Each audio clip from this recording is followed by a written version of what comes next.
How significantly different would a Clinton White House, Obama White House, or an Edwards White House, how much can they do? How much do they want to do differently? It's too broken.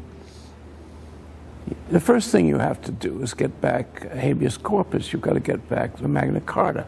You've got to get back our legal system. You've got to get back the pillars of the Constitution.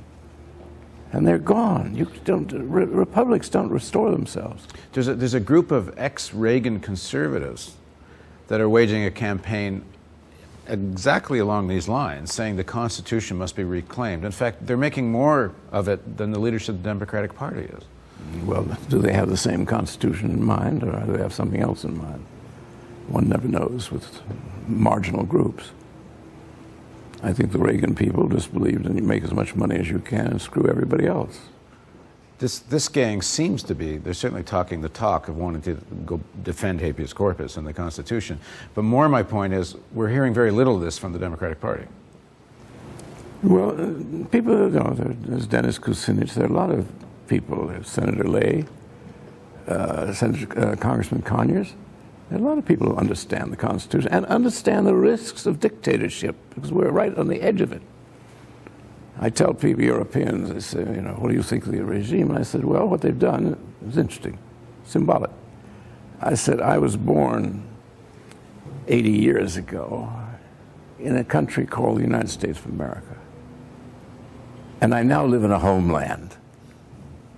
It's an expression we haven't heard since Hitler.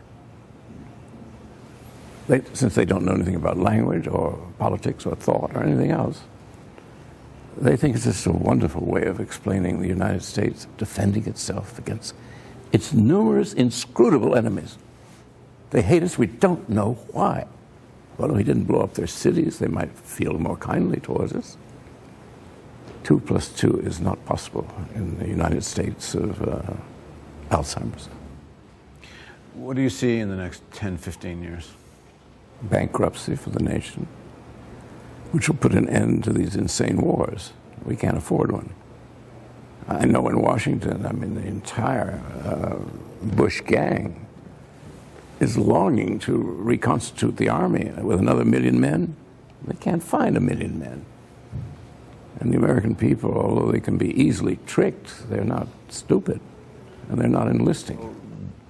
Those who've been in more or less running the world for the last 50, 60 years or more, how do they deal with a situation where they might not run the world anymore? Well, martial law would be the first step that they would take to get back their powers. It's always a good one, always an easy one. They have all sorts of models, they think, in Abraham Lincoln, but he certainly ruled with dictatorial powers, but the Constitution allowed him to do that, and he was faced with a dissolution of his country, which he cared a lot about. There's nobody in this administration who knows anything about the United States. They don't know the history. They certainly do not wish the people well. If you ever talk to Republicans privately about this is elected officials, their opinion of the people, their contempt is so total. And if you're on their side, you're a soft-hearted liberal or you've been taken in. What do you see as the response coming from the people in the next 10, 15 years? Well, I think bankruptcy, depression. How will people respond? Well, there could be rioting.